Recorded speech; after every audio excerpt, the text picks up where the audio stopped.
पूज्य गुरुजन, सत्संग अनुरागी सज्जन वृंद, पूज्य माता और बहनों और मेरे प्रिय बच्चों, तुम लोग को देख के मुझे बड़ी खुशी हो रही है।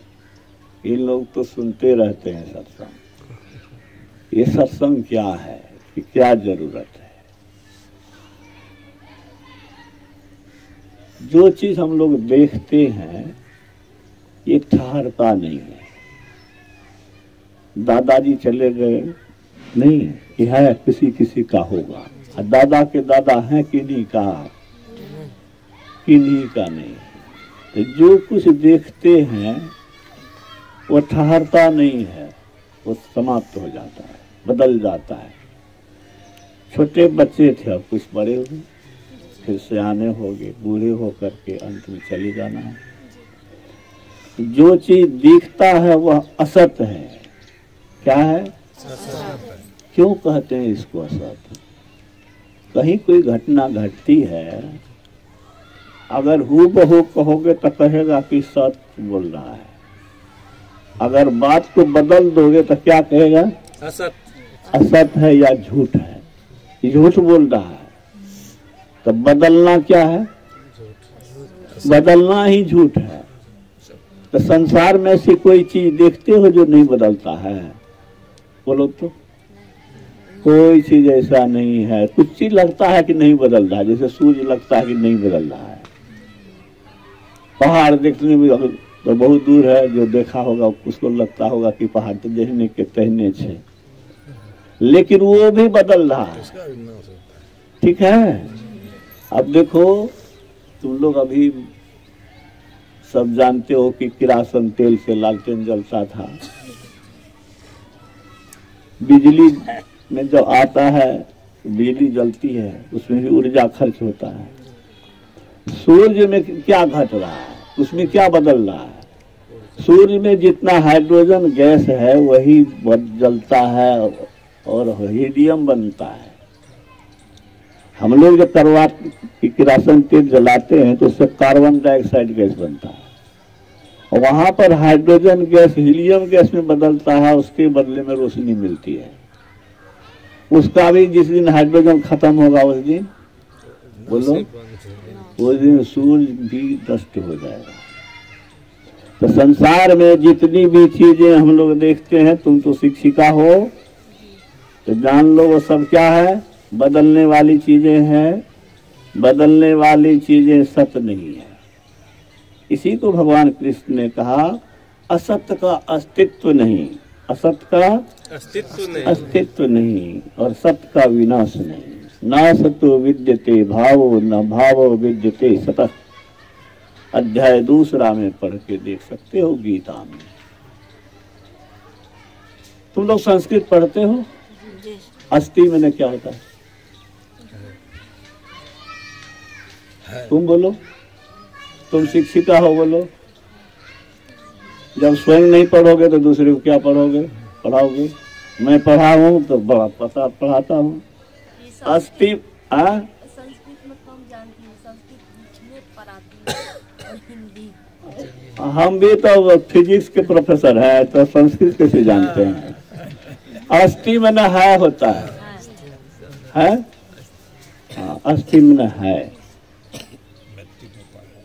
गृहम अस्ति, ये घर है। इदम घरम गृहम अस्ति, यह घर है।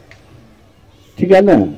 हाँ, अस्थि में न है का गुण है तो अस्तित्व, नहीं है तो नहीं। मनुष्य का गुण है तो मनुष्यत्व। ठीक है, मनुष्य का गुण है तो मनुष्यत्व। अस्थि का गुण है तो अस्तित्व। ठीक है। शिक्षिका लोग ठीक से पढ़ लो, बच्चे सबको ठीक से पढ़ाना। अस्थि में न है का गुण रहे उसमें बरकरार, तब हो गया अस्तित्व। रूप रेखा का अस्तित्व है? रूप रेखा का अस्तित्व नहीं है, बदल गया है। जो था सो है नहीं, जो है सो रहेगा नहीं। ठीक है। तो जितनी चीजें हैं उसमें किसी का अस्तित्व न था न रहेगा। अस्थि का गुण हमेशा रहना चाहिए। मनुष्य में मनुष्यता का गुण हमेशा रहना चाहिए ना, तब न हुआ मनुष्यत्व। ईश्वर का गुण है तो ईश्वरत्व। तो संसार में किसी चीज का अस्तित्व नहीं, दिखने वाले चीज का अस्तित्व नहीं है, नहीं दिखने वाला का अस्तित्व है। किसका अस्तित्व है? नहीं दिखने वाला। शरीर मरेगा लेकिन तुम जो जिसके कारण देख रही है आंख, वो नहीं मरेगा। ठीक है, इसका अस्तित्व है। जो दिखता नहीं है उसी का अस्तित्व है। ठीक है, जिसका अस्तित्व है वही है सत्य। जो बदलता नहीं है उसका नाम है सत्य, जो बदलता है उसका नाम असत्य। जो बदलता है उसका नाम झूठ कहो, असत्य कहो, बात एक ही है। उसको सपना कहो, उमा कहो मैं अनुभव अपना, सत हरि भजन जगत सब सपना। सपना टिकता नहीं है, ऐसा नाना नानी भी टिकता नहीं है। इसीलिए यह सब क्या है? बोलो, ये सब सपना है। तो सपना में मत भूलो, सपना में कोई राजा हो जाता है तो क्या वो वास्तव में राजा हो जाएगा? सपना में प्रेत अगर खदेड़ रहा तो वास्तव में जगने पर भी प्रेत खदेड़ेगा। तो सपना की चीजें झूठी है। इसी तरह से जब अपनी आत्मा का ज्ञान हो जाएगा, जिसको देख नहीं पा रहे हैं उसकी शक्ति जब जागृत होगी, वो जब जग जाएगा, ये संसार सपना और झूठा मालूम पड़ने लगेगा। ठीक है, उस सत्य को जानना, सत्य के विषय में सुनना, उसको पाने की कोशिश करना, उनको पाना, यही सत्संग है। ठीक है, सत्य का संग। संग संगी किसको कहते हैं? जिस मेलिया को संगी किसको कहते हैं? मेलिया। जिसको जिससे मेल रहता है वही उसके संग रहता है। आंख को मेल है रूप से, मन को मेल है इस संसार से। मन को मेल है, गुरु महाराज ने कहा मन हमारा जन्मों का साथी है। मन हमारा जन्मों का साथी है, जन्मों का संगी है। जीव के संग मन लगा रहता है, जन्मों का संगी है। इसमें क्या गड़बड़ी है? कुछ अच्छा काम करते हैं, बुद्धि काम करती है, ठीक से करते हैं, नहीं तो गड़बड़ाया तो चोरियों कर लेते हैं। जो नहीं करने का सो कर लेते हैं, सो कर लेते हैं। तो मन में काम, क्रोध, लोभ, मोह, ईर्ष्या, द्वेष होते हैं, विकार होते हैं, और इस विकार से सब सताए जाते हैं। सब सताए जाते हैं। देखो, डीएम बन जाता है। बहुत विद्यार्थी को मन में होगा कि हम डीएम बने, तुम लोग के माँ बाप सिखाता होगा कि डीएम तुमको बनना है, डॉक्टर बनना है। तो डीएम भी लोभ से बचता नहीं है, उसको भी माल का लोभ होता है, तो गरीबों का हक चूसता है ना। और सुना होगा कि फला पदाधिकारी जेल चला गया, काहे? तो भ्रष्टाचार के आरोप में।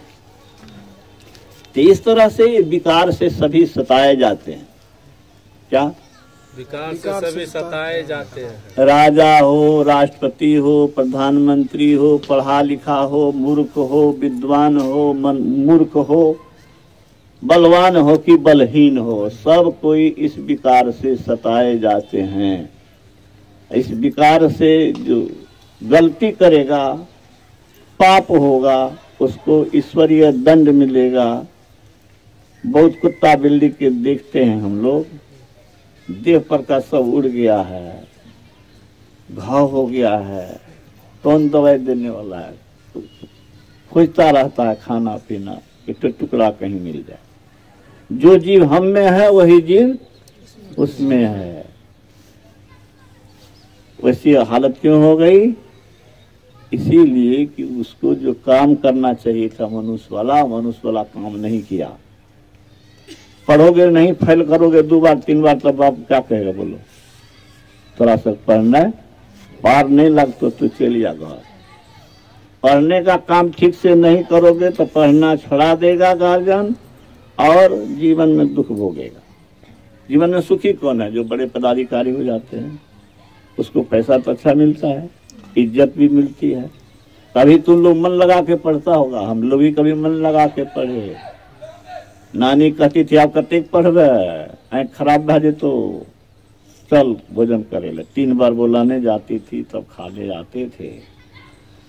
तो पढ़े लिखे तो ऊंचे आए, भवन बनाए, इज्जत पाए, सुख से रह रहे हैं। रिटायरो कर गए हैं तो सरकारी पेंशन मिल रहा है।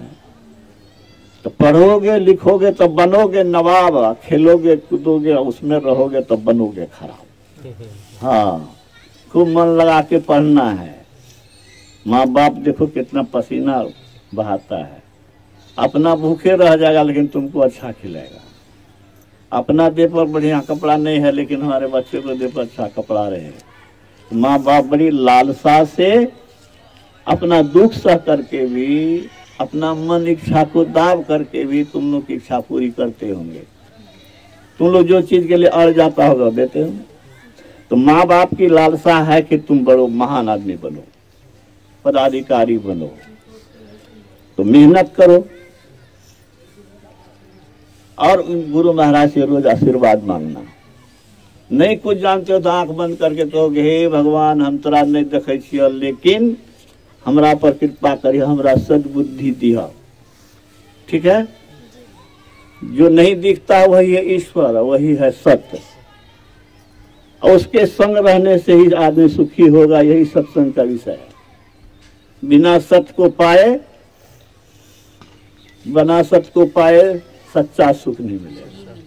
जो सच्चा है वही सच्चा सुख देगा, और जो झूठा है झूठा सुख वो झूठा दुख देगा। संसार झूठा है, इससे होने वाला भी सुख क्या है? झूठा है। कैसे है झूठा बोलो? देखो इसको ऐसे समझो। मित्र मित्र का गला काट देता है। हम पेपर में पढ़े हैं, मित्र ने मित्र को किडनैप किया पैसा के लिए और उसको मार दिया, तो मित्र हुआ। जो मित्र शत्रु बन जाए वो मित्र मित्र नहीं है। आज है मित्र, कल बन जाए शत्रु तो झूठा मित्र हुआ ना। जो सुख आज है सुख, अकल हो जाए वो दुख, तो सुख जब दुख में बदल जाए तो वो असली सुख हुआ। संसार का सुख कैसा है बोलो तो?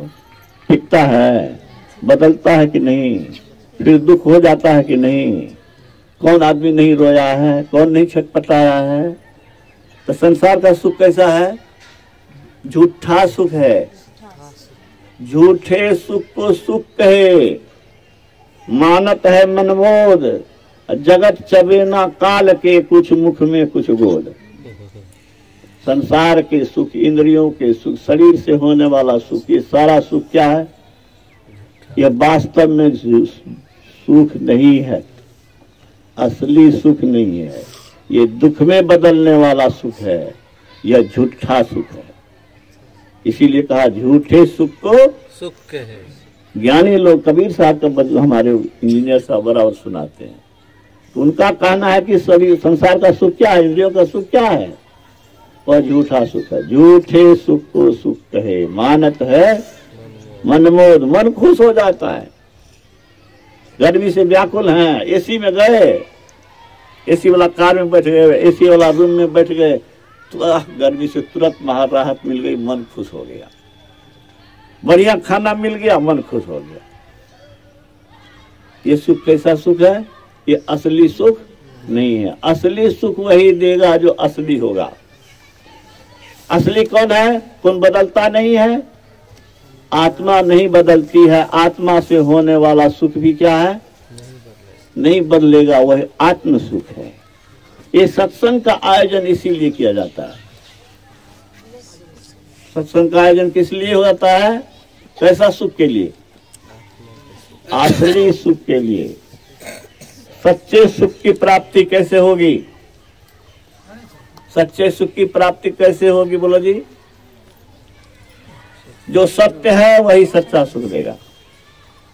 जो सच्चा मित्र है वही सब दिन मित्रता करेगा।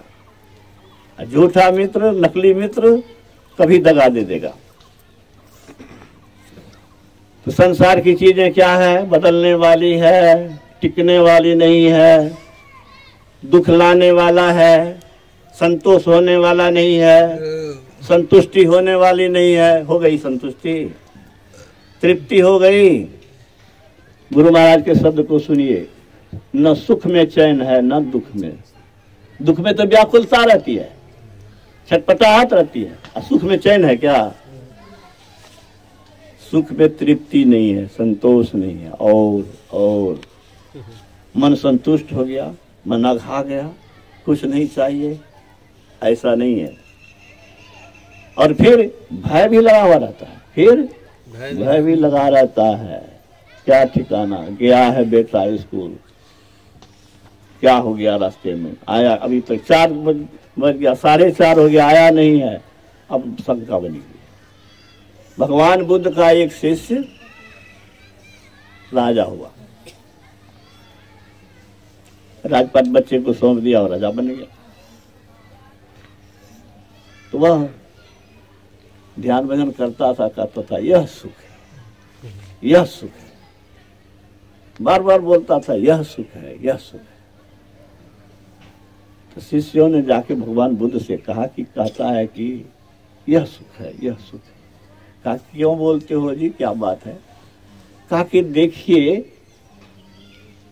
राजगद्दी में रहता था, सेना के बीच में रहता था, हमारा बॉडीगार्ड था, सब थी, लेकिन मन में शंका रहती थी। घर में संकित सशंकित, बाहर में सशंकित, सोने में सोने समय भी सशंकित, जगने पर भी सशंकित। दुश्मन का भय, कब कौन राजा आक्रमण कर देगा। लेकिन अब जब सत्ता को छोड़ दिया है, अब प्रभु को याद करते हैं और कोई चिंता नहीं, कोई शंका नहीं, निर्भयता रहती है। इसीलिए कहता हूं कि ये सुख है, ये सुख है। तो संत लोग को कोई भय नहीं रहता है, न मरने का भय, न बीमारी का भय, कोई चीज का भय नहीं, क्योंकि वह आत्म सुख को जानता है। आत्म सुख कैसे जानता है, क्यों जानेगा, कैसे जानेगा, क्यों जरूरी है? इसीलिए जरूरी है कि हमको ये नकली सुख नहीं चाहिए। नकली का अंधी छाप लेगा तो जब तक नहीं समझो हो नकली, तभी तक वो अच्छा लगेगा, और समझ गया कि नकली है तो बेकार हो गया। संसार की सारी चीजें नकली है और अंत में रुलाने वाली है, दुख देने वाली है। ईश्वर को जब तक नहीं जानोगे तब तक दुख में पड़े रहोगे। क्या ठीक कह रहा हूं? ईश्वर को जाने बिना कोई सुखी है क्या? हम लोगों को क्या संपत्ति है? हमको तो लगता है कि मधेपुरा में जितनी संपत्ति होगी उतनी संपत्ति एक आदमी को है भारत में। लता मंगेशकर के पास क्या नहीं, विश्व की प्रसिद्ध गायिका, प्रधानमंत्री जन्मदिन की बधाई दे रहा है। इतनी बड़ी हस्ती, क्या चीज की कमी, लेकिन अंतिम में उसने क्या लिखा, क्या संदेश दिया दुनिया को कि मेरे पास सब सुविधा है, न पैसे की कमी, न मकान की कमी, न गाड़ी की कमी, लेकिन मैं रहती कहाँ हूँ? हॉस्पिटल के एक कमरे में। पहनती क्या हूँ? वो जो वस्त्र दिया है वो पहनती हूँ। खाती क्या हूँ? वही दवाई खाती हूँ और नमक खाती हूँ, क्या क्या खाती हूँ। खाने पर वो सुख सुविधा नहीं, कहाँ एरोप्लेन पे उड़ती थी और कहाँ व्हील चेयर पर इस रूम से उस रूम में जा रही हूँ। आज की कोई सुख सुविधा की सामग्री मेरे काम की नहीं है। कलेक्टर बन जाओ कि जो बन जाओ, अरबपति बन जाओ कि खरबपति बन जाओ, ठीक है, इसका मतलब नहीं बनो, लेकिन ये नहीं समझो कि यही सब कुछ है। ये संसारिक कमाई करते हुए, शारीरिक सुविधा की व्यवस्था करते हुए, समय निकाल करके उस परमात्मा से प्रेम करो, परमात्मा को पाने की कोशिश करो, परमात्मा को जानो। उसका ज्ञान सत्संग में होता है। इस सत्संग में संतों के ज्ञान को सुनते हैं। संतों के संग का नाम सत्संग है। क्या है सत्संग? संतों के संग करना, क्योंकि वो सत्य के विषय में बताते हैं, सत्य तत्व का ज्ञान कराते हैं। कैसे कराते हैं? अरे जो बम्बई गया नहीं, बम्बई का क्या दृश्य बताएगा यार? हमारे इंजीनियर साहब कुंभ गए हैं तो कुंभ का वर्णन कर देंगे, हमको कहेगा तो क्या करेंगे हम? है? जो देखा है वही वर्णन करेगा। तो सत्य को जो पाया है वही सत्य का वर्णन करेगा। तो सत्य को जिसने पाया है उनकी शक्ति, आत्मशक्ति इतनी जागृत हो गई कि कहा एक टक्कर काल्हू से लीजिए। क्या कहा? एक टक्कर काल्हू से लीजिए। 7 अक्टूबर 1977 ईस्वी को कलकत्ता में गुरु महाराज ने कहा कि जालंधर पंजाब की यात्रा है, यात्रा शुभ नहीं है। सबको हो गया कि क्या कह रहे हैं गुरु महाराज। गुरु महाराज कह रहे हैं यात्रा अशुभ है। अशुभ के नाम पर तो किसी का दिल दहलेगा। सब भयभीत हो गया। संत सेवी बाबा कहते हैं हुजूर बड़ी कठिनाई से रिजर्वेशन हुआ है, वहां तो लोग प्रतीक्षा में रहेंगे, सत्संग की व्यवस्था। गुरु महाराज मौन हो गए, आंख बंद कर लिए। कुछ देर के बाद कहते हैं जो स्वर चले ताही पग दीजिए, एक टक्कर काल्हू से लीजिए। किसी को कलेजे में दम नहीं है, संत के सिवा किसी को दम नहीं है। वैज्ञानिक बन जाओ कि डॉक्टर बनो कि कलेक्टर बनो, राष्ट्रपति बनो, किसी को दम है कि या काल से टक्कर लेंगे? यात्रा अशुभ है तो उसको शुभ में बदल देंगे। ये सत्संग इसी के लिए है कि आत्मा की शक्ति को जो जागृत करता है वह काल से भी टक्कर ले सकता है।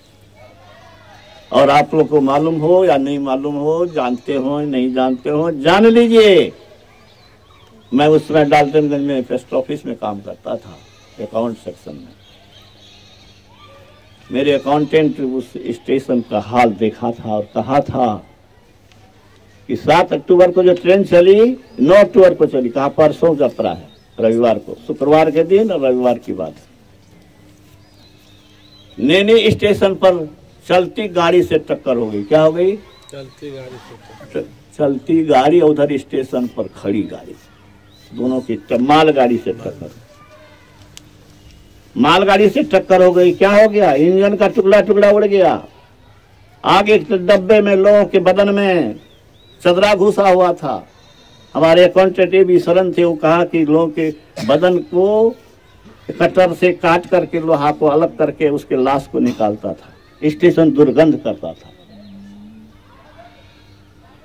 LTC से कश्मीर से लौटे थे, मैं डाल्टनगंज में आया तो बताया था। और पेपर में निकला था महर्षि जी बाल बाल बचे। अब बाल बाल क्या बचे? जिस डब्बे में गुरु महाराज थे किसी को खरोच तक नहीं आई। पछे के डिब्बे में किसी का बाहें टूटी, किसी का सर फूटा, लेकिन बीच में जिस डब्बे में गुरु महाराज अपने शिष्यों के साथ थे बाल बांका खरोच तक नहीं हुआ।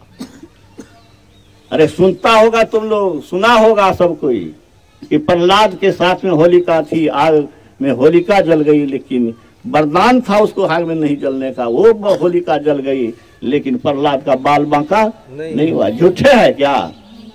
अभागा आदमी इसको झूठ मानेगा। कलयुग में हाल के समय में गुरु महाराज ने दिखा दिया कि देखो आगे में लाश ही लाश है, पीछे में खून बह रहा है, लेकिन बीच में हमारे साथ जो है उसको कुछ नहीं। इसके बावजूद महर्षि में ही कोई इस जिले में कैसे आदमी भाजता है?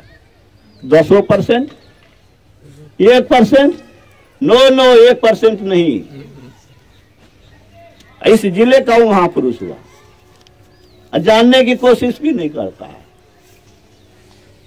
बड़का भीड़ जब होगी, इस भूपेंद्र बाबू की धरती है, शिवनंदन बाबू की धरती है, अब महर्षि में ही की धरती नहीं है।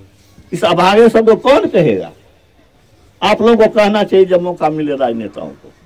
इस जिला का गौरव महर्षि में ही भी है। हम नहीं कहते हैं कि भूपेंद्र का नाम नहीं लीजिए, लीजिए। भूपेंद्र बाबू बड़े आदमी थे, हम लोग भी उनको गर्व करते हैं कि महान पुरुष थे, लेकिन हमारे महर्षि में ही का नाम नहीं लोगे तो हम कहेंगे कि तुम गलत कर रहे हो। ये शक्ति कैसे जागृत होती है जी? भक्ति से। ये शक्ति जागृत होती है साधना से। ये शक्ति जागृत होती है सत्संग से। सत्संग 2 तरह का है, सत्संग दो तरह। ये जो सुन रहे हैं इसमें सत्य का ज्ञान होगा, सत्य को पाने की भूख जगेगी। और जब ध्यान करेंगे, ध्यान में प्रभु का अंदर में रस मिलने लगेगा तो उनका संग होने लगेगा।